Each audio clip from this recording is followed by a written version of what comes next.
ధనమును భగవంతుడు ఊరకే పంపడు. నీకు మితిమీరిన సంపద వచ్చిందంటే ఏదో జన్మలో నువ్వు పుణ్యం చేసుకొని ఉండాలి. పుణ్యమే ధనమునకు మూలం. పుణ్యం లేని సంపద నిలబడదు, రాదు. ఈ జన్మలో మీరు ధనమునకై ఆరాట పడుతున్నారు, డబ్బుకై మీరు శ్రమిస్తున్నారు, డబ్బుకై మీరు యాతన పడుతున్నారంటే ఏ జన్మలో ఏ పాపం చేశావో, ఎవరిచే శపింపబడ్డావో, ఎవరిచే మీరు కర్మను పొంది ఉన్నారో, ఎవరిచే మీరు పాపం పొంది ఉన్నారో అది తెలియకనే మీరు కష్టపడుతున్నారు. అందుకే మీకు ధనము రాదు.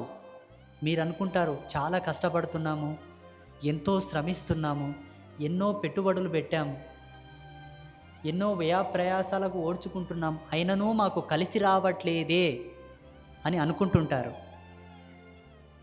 లలితా జ్యువెలర్స్ యాజమాన్యం పెద్ద చెప్తారు చూడండి, ఆయన పేరు ఏది ఉంది, డబ్బు ఊరకే రాదని.